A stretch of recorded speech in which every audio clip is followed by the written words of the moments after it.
Welcome to another In-Wheel Time podcast, 30-minute mini version of the In-Wheel Time car show that airs live every Saturday morning, 8 to 11 a.m. Central. Welcome to the In-Wheel Time Car Talk Show. Just ahead, it's our man in the electric chair, Buzz Smith, who will join us with an update on the line waiting for a charging station in Florida. Mr. Mars reviews the new 22 Mercedes-Benz Sprinter. Okay. Did you pack the house inside of it? Conrad has the events calendar. We'll have a look at the stories making news headlines. Howdy, along with Mike Out of This World Mars, King Conrad DeLong. We need more Jeff Zekin and our special in-studio guest, Robert B. McIntyre. I'm Don Armstrong. Glad that you could join us on this Saturday. And also joining us today is, ladies and gentlemen, here he is, Mr. Electric, Buzz Smith. Buzz, how are you? I'm doing pretty good, Don. How are you? Well, very good, thank you.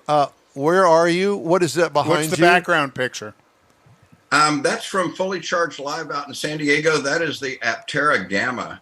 And I'd never seen one in person. In fact, back in 2014, I'd written on my blog an article called Why So Frou-Frou, because they made EVs back then look so weird. And this was one of the example cars. And once I saw it in person, I fell in love with it. It's an awesome car. Is it a three-wheeler? Yes, it is. 2 front, 1 rear? Two front, 1 rear.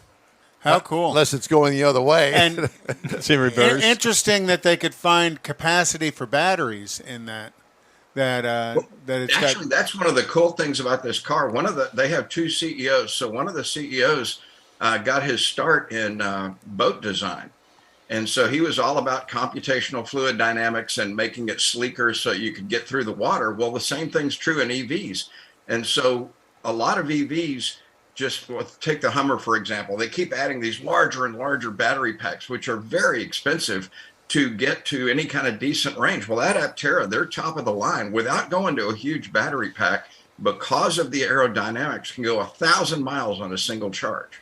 Well, are you kidding me? Probably also a lot of carbon fiber in it as well to keep it lightweight. A lot of carbon fiber, and the roof has automotive grade solar panels. So they claim that sitting out in the sun, it'll gain 40 miles of range per day. So some people may never even plug theirs in. It would become a solar car, for a standard commuter. But with 1,000 miles range, you could go cross country in this thing, no problem. So Buzz, there's a college engineering departments that they make those single-seater, and they have contests for to see who can build. That sort of looks like one of those designs to me. Yeah, the ones that the students make aren't quite as sleek as this, because they don't have the ability to get to this level of mass production. But that's one of the big competitions. And you always hear about how rare lithium ion is. It's really not that rare. But especially here in the United States, we just haven't been mining for it. And it's not really mining. They do it with evaporative pools. So it's like skimming it off the top of an ancient seabed or something. But and do they use in the U.S.? We're getting lithium ion or lithium deposits like around the Salton Sea in California. So we're going to have plenty, I believe. But the issue is the design methodology. When we first went from horse-drawn carriages to gasoline-powered vehicles, remember, they looked like horse-drawn carriages at first. And they would have the motor in the back or underneath the driver's seat or something. And over time, it morphed into what we think of as a normal automobile now. Well, now we're moving into a completely different world where the engine doesn't have to be under the hood in the front. And so I honestly think we can't really predict what the cars of the future are going to look like, because all of the design rules we went by in the past are just going away. And designers have a completely blank slate to start from now. And I think we're starting to see some of the imaginative stuff that's coming. So is the Aptera in production? They are in the gamma stage of production. So they're in final testing and all. They will be in production either before the end of this year or very early next year. And they'll start delivering them to customers. So you can't really tell, but assume it's a 2-passenger or 3? It is a 2-passenger. That entire back area is a huge hatchback area.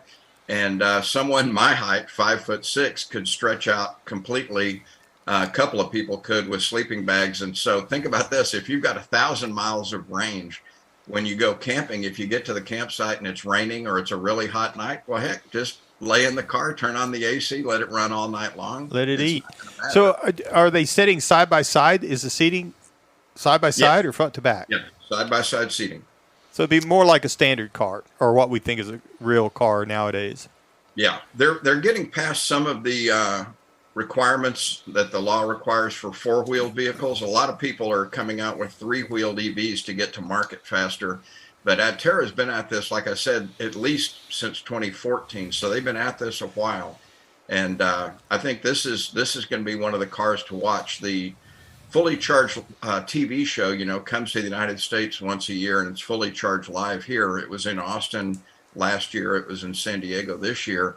At this show, and this was really a consumer show for electronics. It's not an industry show as much. That car had a 45-minute line for people to see it the entire time the show was open. And there were tons of other vehicles to see. But this one was, I think, the hit of the show. So what are you currently doing? Because we know you're extremely active in the EV community as far as educating people, educating dealerships and such. Where have you been working here lately? Well, thank goodness, COVID's dying off, or at least seasonally dying off. We'll see this winter, but You I've been can't able use to COVID actually and get die out in in the same public. So I sentence. spoke at Fully Charged Live. I just a week ago was at Move America 2022, which is more of an industry show down in Austin, Texas. I've worked with 5 OEMs so far, some of which I can't divulge the names of, but the last one I was engaged with was very interesting because this is an OEM, not a dealership. They actually asked me, do you think the dealership model is going to survive? And so the OEMs realize they have a problem in the dealership world. The dealerships right now are very mistrusting of the OEMs. For good reason. Yeah, for good reason. Absolutely. I used to sell vehicles at a dealership, so I have kind of split loyalties here. I do want to see rapid market adoption of EVs, and I think dealerships are a problem for that. But they have a chance to turn things around. But I think in the next 5 to 10 years, we're either going to see dealerships go away. There won't be these huge parking lots full of cars. It'll be like a Tesla store. They'll have to have some inventory for the people whose cars get totaled and they need a car right away. But we may be moving into a future where you order a car like you order a Tesla today, and 8 weeks later your car shows up. Well, we're not really that far from that today, considering True. the issue with inventory. I don't see the dealership model of 4 years ago of 1,200 to 1,400 units on the ground. I don't think that's ever going to return. I think a lot of these dealers like the fact that they can get customers to order vehicles online and then deliver the vehicles over a period of time. Just the manufacturer needs to figure out how to shorten that window down. Yeah, Conrad, we spent a lot of time looking through the inventory of other dealerships and doing dealer trades when they wanted a specific color or upholstery or special option. So I think if they, and isn't it weird that we had this pandemic and supply chain issues all at the same time, which kind of reset the whole world. I mean, a lot of people are working from home now, at least part of the time. And people are, it's just changing how we do everything. Amazon shopping, I think, is really ramped up during this time, and ordering cars and waiting for them has become the new norm. I don't think it's weird. I think it was planned. That's interesting. The By new, the way, the New World Order. All right, so we'll save the politics for another show. Yeah. So Yeah, I was that- talking that about the really- wrestling group, the NWO. That kind of looks like one of those vehicles. If you take the body off, we see them a lot down in Galveston, the 3-wheelers with the 2-seater. The slingshots. Slingshot. That's what that reminds me of. Yeah, a friend of mine has a slingshot. Those are pretty cool, but they are loud. Automotive News did a story this week. The title is, "Here are nearly 150 EVs, plug-in hybrids headed to the U.S. dealerships through 2026."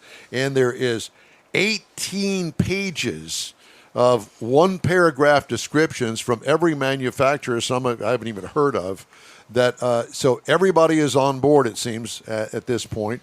What is your projection? Do you think that that things are just going to zoom out the door electrically here in the next year or two? Yeah, I mean, especially what I'm seeing at these consumer shows, there's a lot better attendance. The Houston Auto and Boat Show this year was very well attended in the EV area. The North Texas Auto Show had an indoor ride event. You couldn't drive the car, but you could ride in it. And they had an acceleration lane so that people could really experience that acceleration. And just like in the days when I sold these cars, people got out of the test drive and their entire face was a smile, and you could see the adrenaline in them and how it was a completely life-changing event. In fact, at the Houston Auto Show, I'd stand in front of the line that was going to the ride event and or North Texas show, and I'd ask, how many of you have ever ridden in an EV before? And very few hands would go up. And I'd say, okay, for most of you, you're about to experience a life-changing event. And people would roll their eyes, and you could tell they thought, oh, this is really Yeah. From the guy wearing the green sequin jacket. Life-changing event. Well, red that time. But Yeah, when they came out, they would come find me and go, oh, my God, you were right. That was so amazing. I can't believe it. I've never thought EVs could be like that. And then the actual public unveilings of vehicles are happening. So when I was in San Diego, for the first time, I got to see the Fisker Ocean in person. That is a really nice looking SUV. The